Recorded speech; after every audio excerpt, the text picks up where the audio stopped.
No, sziasztok! Röviden egy pár mondatot azért mondanék magamról, aki nem ismerne.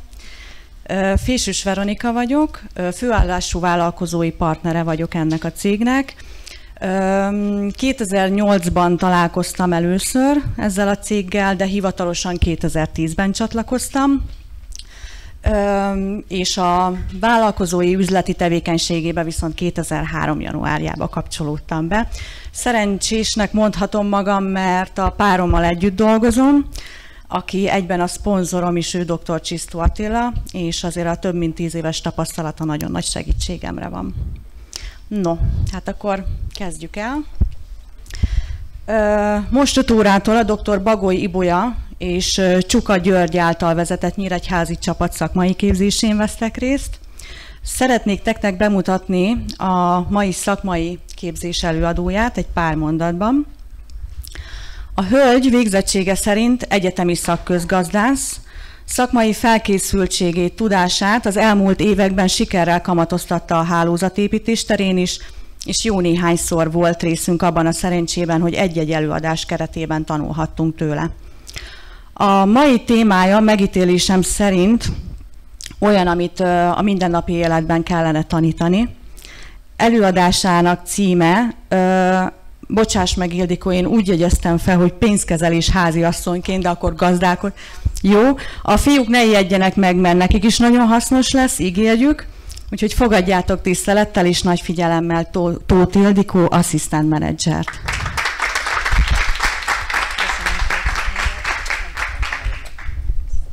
Köszönöm szépen. Igaza volt Veronikának, mert a mai előadás hivatalosan nem igazán azzal a címmel fut, amit én ma el szeretnék mondani. Én nagyon sokat gondolkoztam ma, hogy én kinek szeretnék beszélni. Elsősorban nyilván háziasszonyoknak, de az uraknak is. Megmondom, hogy miért, mert a háziasszonyok olykor mindennapi küszködését a férfiak nem nagyon tudják. Ugye ti férfiak úgy vagytok összerakva, hogy azért annyira nem fontos, hogy hogyan oldja meg a hölgy a kosztpénzt, csak varázsolni tudjon. Hát én a házi varázslóknak és azok partnereinek szeretnék ma egy kicsit beszélni. Nem volt nekem könnyű a feladatom, bár végre testhez áró témát kaptam. Azért nem, mert amiről beszélnem kellene, az egy kicsit szakmai. Én nem szeretnék szakmáról beszélni. Én ma egy történetet hoztam, ami az én történetem. Talán lehet, hogy a tied is. A múltkori előadásán Ibolya szenzációs módon beszélt az életben betöltött szerepeinkről. Annyiféle szerepnek kell helytállnunk, nekünk nőknek, meg férfiaknak is. Van egy szerepünk, amikor a párunk mellett mint szerelem vagyunk jelen, van anya szerepünk, van apa szerepünk, vagyunk a szüleinek gyereke, vagyunk a gyerekeinknek szülei. És nem olyan régen úgy hozta az élet, hogy az én életemben is adódott egy új szerep. Én anyós vagyok. És én nagyon tudatosan kezdtem el készülni erre a szerepemre. Én borzasztóan örülök, hogy én megélhetem ezt az időszakot. Én nagyon szeretem ezt a hölgyet, aki belőlem anyóst csinált, de nagyon határozott elképzeléseim voltak arról, hogy én milyen anyós szeretnék lenni. Legpontosabban, ha definiálni akarom, akkor egészen pontosan csak azt tudtam, hogy milyen nem akarok lenni. De egyet tudok, hogy leültünk Zsanikával, és megbeszéltük, hogy mindketten törekszünk arra, hogy ebben a szerepünkben egymásnak a legjobban megfeleljünk. Én tényleg törekszem rá. De nekem ez egy nagyon nagy tanulási folyamat. Nyilvánvalóan neki is. És ahhoz, hogy én meg tudjam tanulni ezt, hogy én jó anyós legyek, mert szeretnék az lenni, ugyanúgy, mint ti itt sokan.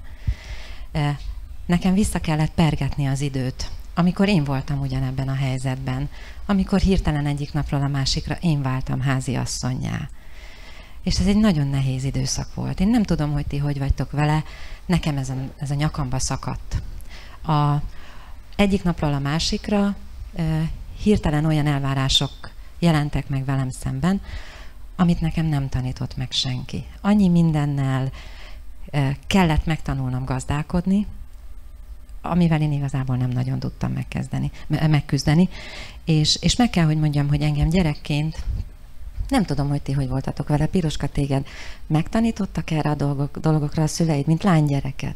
Tehát ültettek-e oda, hogy kislányom, gyere? Nem. Jó? Margó? Évi? Itt mindenki azt mondta, hogy nem. Tehát én nem vagyok akkor ezzel egyedül. Az én fejem fölött összecsaptak a hullámok. Ugyanakkor egyik óráról a másikra hatalmas elvárásoknak kellett megfelelnem, úgyhogy én próbáltam ellesni a technikákat, amivel én gazdálkodni tudok, mert hogy nekem gazdálkodnom kellett, mint nektek is, másképp az időmmel. Felfordult velem a világ, a figyelmemmel, hogy kinek adok belőle és kinek nem. Jelzem, sose tudtam jól elosztani, úgyhogy ne legyen belőle sértődés. És hát természetesen jött a rémálom, a kosztpénz, meg a családi beosztás. Ez egy kezdő háziasszonynak nem tudom, hogy mennyire... Én az akkori agyammal gondolkozom, és ez az én történetem, de ezt a mai világba ültessétek át. Én igazából szégyeltem elmenni segítséget kérni az anyukámhoz, hát az anyósomtól meg főleg nem, mert hát leszerepelek előtte, azt nem szerettem volna. Szerettem volna a láthatatlan elvárásainak megfelelni, nem tudom, hogy ti hogy voltatok ezzel.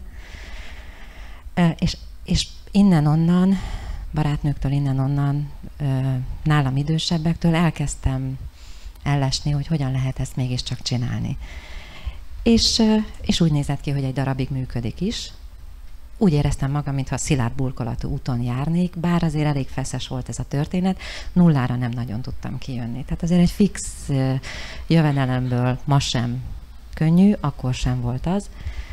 És én nem tudom, hogy az élet mikor ment el mellettem, de én egyszer csak azt vettem észre, hogy ez az aszfalt burkolatú út egyszer csak homokúttá, egy ilyen porózussá változott, amikor néha már megcsúszott a lábam. Ezt értsd úgy, hogy megcsúsztak a hónapjaim. Aztán meg végképp eljött az időszak, mikor úgy éreztem, hogy én vízágyon járok.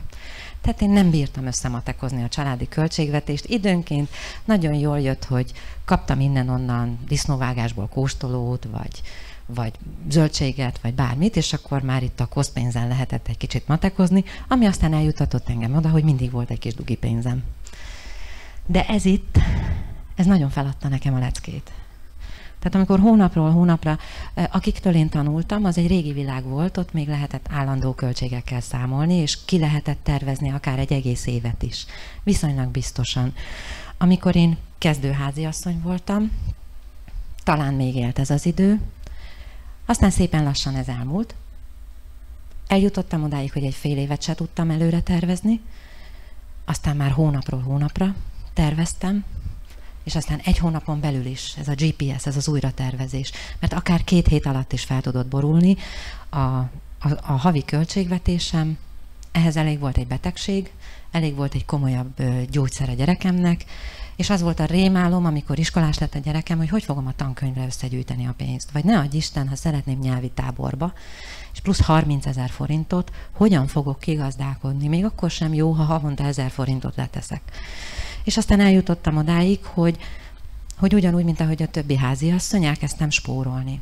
Nem tudom, hogy titeket mire nevelt az anyukátok, spórolj, fiam. Én szerintem egész jó voltam ezen a szeren, csak aztán megint rájöttem, hogy vannak olyan bizonyos költségekkel tudok spórolni és lemenni a minimumra, de én ezt a minimum szintet is elértem. Tehát közös költség, villanyszámla, ismerős, ugye? Tehát oké, hogy lekapcsolgatod a villany, de egy minimumot akkor is fogsz fizetni, és az én költségvetésem egyre feszesebb lett, és eljutottam odáig, hogy már lassan a kaján is spórolni kell, és elkezdtem alacsonyabb kategóriájú boltokban vásárolni, és ettől úgy éreztem, hogy elkezdtem lebontani az életemet. Az igénytelenség nálam nem volt opció. Én próbáltam egy nagyon szűk és csökkenő költségvetés mellett megtartani az igényszintemet, ami megmondom őszintén, lehet, hogy ti jók vagytok ezen a szeren, én nem, nekem nem nagyon sikerült. És igazából ebben az állapotban talált meg engem a Forever Living Products, és az én barátnőm, aki nekem ezt az egészet megmutatta, engem nagyon sokáig nyaggatott azzal, hogy én vásároljak itt, És én azt nagyon untam. Nem tudom, te hogy vagy vele, aki most itt ülsz, és először, vagy sokadjára. Én nagyon untam. A legjobban az zavart, hogy nem értette meg, hogy nekem korlátaim vannak. És nekem ez nem fér bele anyagilag. Én ezt nem tudom megfizetni, ezek a termékek drágák, és én hallani nem akartam a hálózatépítésről, én egy valamit akartam, megoldani a családi költségvetést. De addig járt a nyakamra, még egyszer kigondoltam azt, hogy ha egyszer fogok vásárolni, ez engem békén hagy. Szerintem. És a menekülési út mi volt? Hát vásároljunk egyet.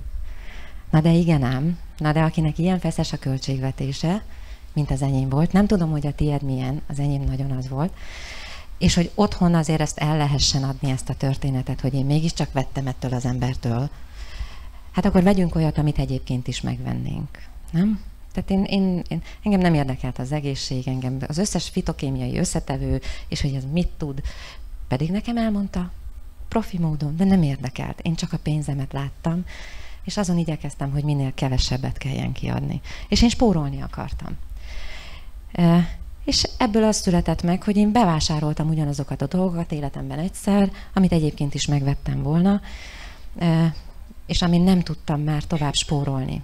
Tehát azon, hogy sampon, azon, hogy szappan, azon, hogy borotválkozás utáni arctej, ezen nem tudtam, mert vannak allergiások a családban. Én kipróbáltam, megmondom őszintén, 3 öblítőt is, ilyen saját márkás dolgokra gondolok, mindegyiktől allergiás lett a családon minden tagja, még a kutya is. Tehát vissza kellett térnem egy bizonyos elfogadható minőségű, ám bár néha megfizethetetlen árutermékre, és de ezt otthon úgy jól el lehetett adni. Hát azt mondtam, hogy gyerekek, most tehát ebben a hónapban ilyennel mosunk hajat, és kész. Hát mi olyan nagy dolog? Mindenki jól járt, végre úgy gondoltam, hogy az Ági engem békén hagy, végre úgy gondoltam, hogy mindenki, és én is megoldottam. Volt egy rémisztő dolog ebben a történetben, hogy ez valóban drágább volt, mint amit én egyébként, ami nekem erre a hónapra, az ilyen jellegű kiadásaimra hosszú évek tapasztalata során félre volt téve. És hogy le tudjam modellezni azt, ami velem történt, én naprakész szerettem volna lenni.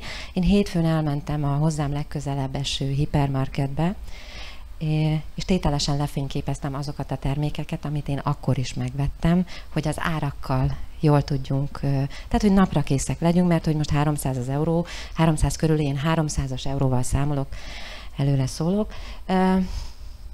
Tehát őróla, én bocsánatot kérek, nem fogom kimondani a nevét. Látjátok? Meglepő árakat is láttam azért. Erről majd később fogunk beszélni, vagyis ma nem fogok, de erről egy külön előadás lehetne, hogy miket vettem észre. Egy nagy kaland volt nekem ez egyébként.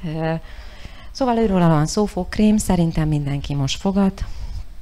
Hajsampon, mivel engem arra treníroztak egész életemben, hogy figyeljem az akciókat. Tehát ez az időnként 10%, tudod, amikor rárabolunk a boltokra, nagyon örülünk az egyszerinek is. Én akciós samponban gondolkoztam, mert azért egyszer tehát az akciókat egy ügyes háziasszonynak muszáj figyelnie.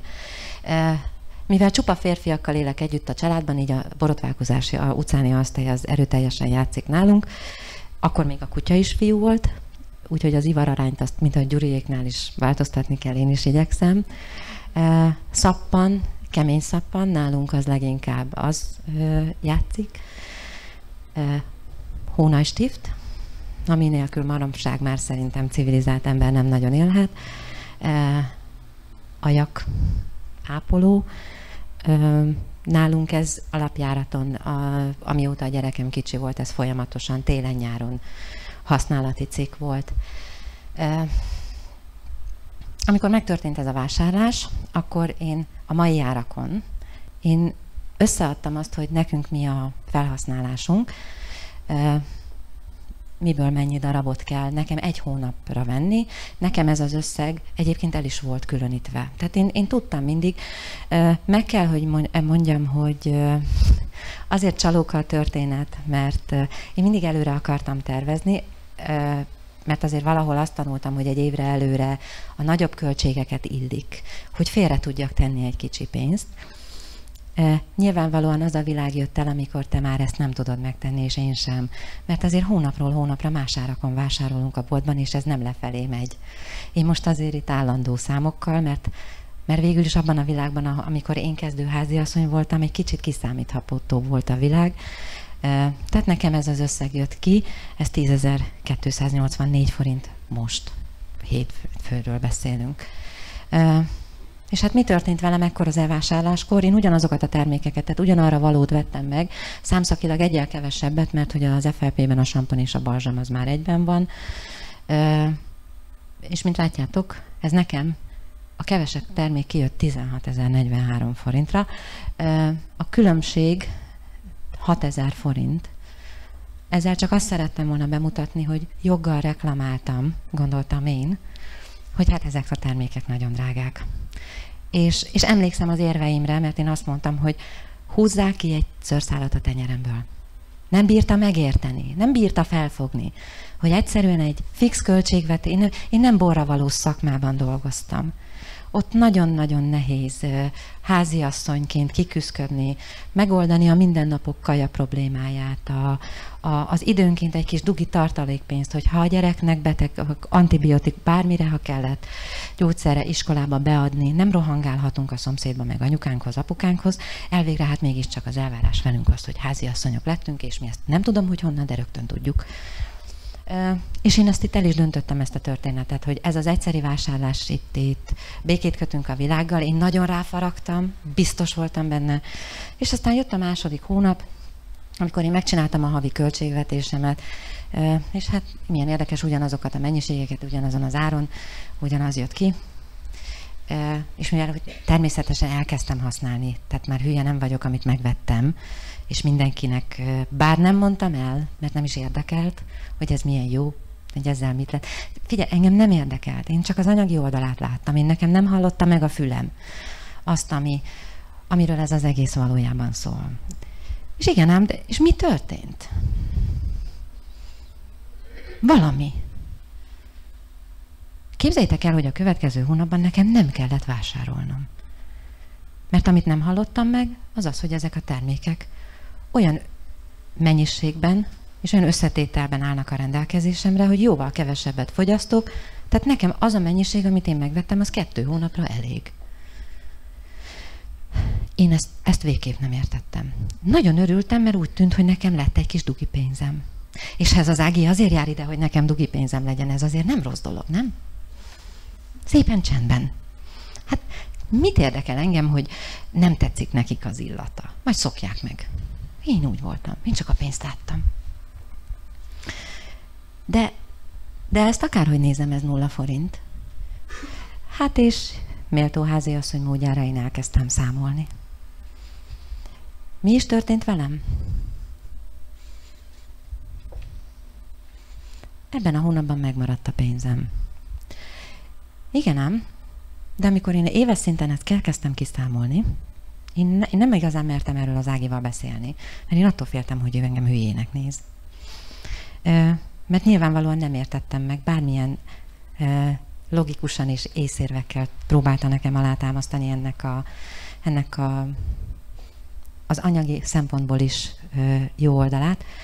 Én kiszámoltam, hogy egy évben én 123.408 forintot elfürdök. Elmosakszom, ez 12 hónap alatt egyszerűen csak összeadtam azt, ami nekem be volt tervezve a költségvetésembe, és utána meg lejátszottam ezt magamban. Hogy mivel én fele annyit vásárolok ebből, én ezt csak 6-szor költöm el. És ami egyik hónapról a másikra drágának tűnt, egyszer csak nézzük, én azzal, hogy egy törzsvásárlói kártyát kaptam, én évente megspóroltam 27.150 forintot. A gyerekemnek a nyelvi tábora.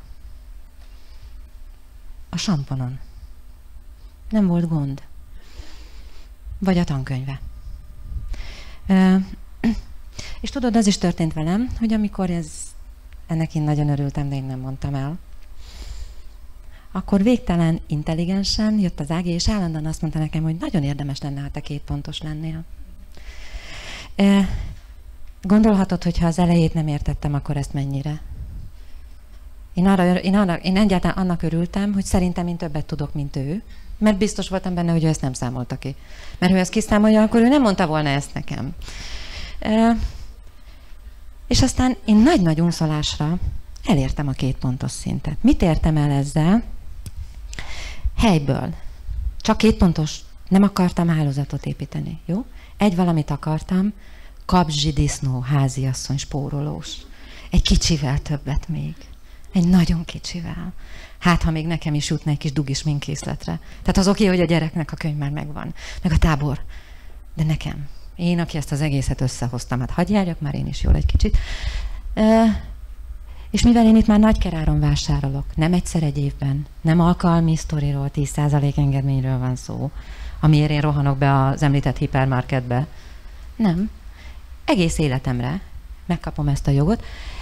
Ez azt jelenti, hogy én 2 havonta nem 16-ot, csak 13.213 forintot fizetek. Hát, na kiszámoltam, hogy én mennyivel járok jól, ha nem csak törzsvásárlói kártyám van, hanem feljöttem 2 pontos szintre. A hipermarketes, emlékeztek az elején a számra? Na, ahhoz képest én már 44.130 forintnál járok. Én nem dolgozom. Én ugyanazokat veszem, amit máshol megvennék. Én nagyon jó, nagyon takarékos háziasszony vagyok. Ezek után nincs az az anyós, aki belém köthet, nem? És lesz dugi pénzem. Igen ám, de egy gondos háziasszonynak azért gondot okoznak néha a számok. Én megértettem azt, hogy 2 pont, és én nagyon jól járok ezzel, hogy Nagykerár. De én valamit elfelejtettem. Én megint meg voltam róla győződve, hogy az Ági benézte ezt a történetet, és én nagyon okos vagyok. Nem hívta fel a figyelmemet erre. Itt van egy 5%. Én nézegettem sokáig ilyen mindenféle képeket, amit ő hozott, különböző emberek hanganyagait meghallgattatta velem, ez erre vetemedett, nem is értem. És az 5%-nál megakadtunk, mert egyszer csak megjelent a számla végösszegében nekem egy olyan, hogy kedvezmény. Nem bírtam összerakni. Tehát én Nagykeráron vásárolok. Nagykeráron. És a Nagykerárból nekem 5%-ot adnak. Tehát itt egyre jobban lefelé mennek az árak, míg én nem bírtam összerakni egy havi költségvetésemet 2 egyformát 12 hónap alatt, mert máshol vettem sampont. Hosszú volt az út. És ezért én meg akartam nézni. Én elővettem egy számlát, és mivel nekem nem volt, aki ezt elmagyarázza, én tételesen, én nem tudom, hogy te tudod, mit jelent, Piroska, az 5%? Jó. Te tudod, Szabina, hogy mit jelent az 5%? Én nem tudtam. A számla végösszegében megjelenő 5% az azt jelenti, hogy te minden egyes terméket 5%-kal olcsóbban vettél meg. Minden egyes számlán szereplő terméket. Ha egy kicsit magasabb üzleti szinten vagy, akkor a kis oszlop alján található százalékról beszélünk. Jó? Tehát ezt tegyük helyre. És én végigmentem, nagyon örültem, megnéztem a számlán. Na nézzük, akkor én mennyiért vásárolok most már így fogkrémet. Ugye ott van a 2 pontos ár legfelül, és én levontam belőle az 5%-ot, nyilvánvalóan az áfát plusz hozzá kell. És hát kijött a fogkrémnek az összege. És kiszámoltam a sampont is, a 2 pontos árból levont 5% kedvezményt, a borotválkozás utáni arctejet is, a szappant is, a lipszet is. A lipszhez annyit szeretnék hozzátenni, hogy nekem igazából az első ilyen rettenetes, szörnyű, megalázó vásárlásomból, amivel én igazából megszántam azt az embert, aki oda jött hozzám, gondoltam én. Nekem a lipsz volt a legkellemesebb csalódás, mert hogy az a termék mennyi mindenre való. Ugye azt az említettet, amit láttátok, és nem mondom ki a nevét, azt csak aljakra lehet használni. Ez nálunk gyakorlatilag azóta is az a termék, ami nélkül senki nincs, nem mobilis. Otthon a lakás különböző pontjain eldugdosva mindenkinél, kis táskába itt-ott, de biztosan papírzsebkendő nélkül bárki elindul otthonról, enélkül biztosan nem. Télen, nyáron, ősszel, tavasszal mindenhova. Tehát, sőt, én még a kutyámra is ezt használtam egyébként. Tehát, hogy árérték arányban mire való, ez szerintem szavakban el sem lehet mondani. Na most megint akkor nézzük, hogy néz ki, hogyha én összerázom. Mert nekem a havi költségvetésemben kell gondolkozni, és az éves költségvetésemben. Most már számoljuk a valódi árakon, kiszámoltam. A nagyon-nagyon barátságos 2 pontos nagykerárhoz képest, nekem ez a vásárlásom, miének ennyi. És hogyha összevetem ezt a többivel, menjünk vissza az elejére. Honnan indultam én, aki úgy gondoltam, hogy én megszánok egy embert. Holott fogalmam se volt, hogy ő mit hozott nekem. Azzal, hogy feljöttem 2 pontos szintre, én gyakorlatilag közel 50 000 forintot, egészen pontosan 48.158 forintot fogok meg a családi költségvetésnek ma, 2013. szeptemberében Nyíregyházán. Én azt tudom bárkinek mondani, hogy ha ez az üzlet 2013. szeptemberében Nyíregyházán, Szabolcs-Szatmár-Bereg megyében működik, akkor nincs olyan hely a világon, ahol nem. Ezt higgyétek el nekem. Ami nagyon fontos volt nekem, hogy úgy tudtam háziasszonyként megoldani egy nagyon égető problémát. Számomra ez olyan volt, mintha satuban lennék. Tehát az anyósom meg a férjem között. Bocsánat, hogy kimondom. Az kemény szorítás. De valahol ott voltam én is, és úgy tudtam ezt megoldani, úgy tudtam kigazdálkodni a gyerekemnek a nyári tábort, úgy tudtam kigazdálkodni a tankönyvet, hogy a saját igényeimből nem kellett leadni. Nem éreztem magam úgy, hogy valahogy mindenki az én hátamból, az én áramon lesz jól.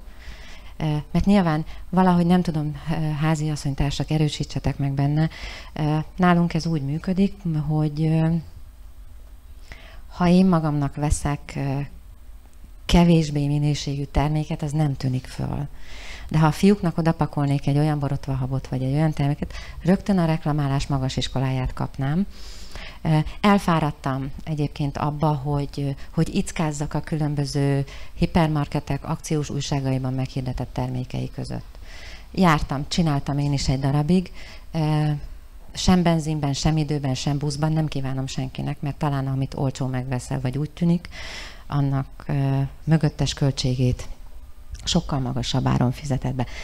Én, aki csak a pénzt láttam, aki nem akartam egészséges lenni, és egyetlen egy problémámra kerestem megoldást, arra, hogy én jó háziasszony legyek, spórolós, nem értem egyébként, hogy miért attól jó egy háziasszony, ha spórol. Tehát tudod, ez az anyós álom. Bár az álomanyós kategóriáról is beszélhetnénk, és én azt szeretnék lenni. Én igazából, amikor a jó sorsom így hozta ezt a szerepet, én úgy döntöttem, hogy ezt Zsanikának megmutatom. Mivel nekem nem tanította meg senki, és én látom rajta a törekvést, hogy ő is ebben a szerepében szeretne helytállni, és nyilvánvalóan 20 éves, tehát a tudása még szerintem én is ilyen lehettem 20 évesen, semmivel sem jobb. Én csak mutatni szeretnék neki egy irányt, egy nagyon egyszerű, logikus irányt, amivel aztán majd ő is ki tudja gazdálkodni a kis kosztpénzét, úgyhogy mindenkinek jó legyen. Amikor én az elején azzal kezdtem, hogy ez az én történetem. De tudod, azt kívánom, hogy legyen a tiéd is. Egész egyszerű logikai érvek alapján. És tudod, amikor téged ide meghívnak, vagy eljöttél, az is lehet, hogy te most pont olyan a helyzetben vagy, mint én akkor. Hogy alig vártam, hogy én tőlem ez az ember elmenjen, és én meg voltam róla győződve, hogy ő rám akar tukmálni valamit, ő meg akar velem vethetni valamit, és ez az egész erről szól. Tudd, hogy aki téged ma ide meghívott, nem akar neked eladni semmit. A világon semmire nem akar rábeszélni, és hidd el nekem, hogy egyik napról a másikra sem lett orvos. nem akar téged meggyógyítani, nem akar egy ilyen javasasszony vagy varázsló képében feltűnni a szemed előtt, egy valamit szeretne. Eljuttatni hozzád ezt a végtelen egyszerű információt, és mivel neki már működött ez az üzlet, hogy 50 000 forintot meg tudott takarítani a családjának, a gyerekének, szerintem talán ő úgy gondolja, hogy neked is működik. Neked sem árt ma 50 000 forintot évente olyan helyen megspórolni, ahol te nem is gondoltad, hogy meg lehet, és az eredménye, hogyha ezeknek a termékeknek a használatát felvállalod, nem csak anyagilag fogsz jól járni, hanem az egészségeden, mert azért a felelősségünk nekünk anyáknak, háziasszonyoknak több területen van. Gazdálkodnunk kell a család egészségével, ugye? A szeretteinkével. Gazdálkodnunk kell az idővel, a figyelemmel, ezzel odafigyelést és egészséget is tudsz adni, és a zsebedben marad végtelen egyszerűen és intelligensen, anélkül, hogy te a hálózatépítők rettenetes csapatába tartoznál, anélkül, hogy neked bárki bármit el akarna adni, a zsebedben maradhat ez a pénz.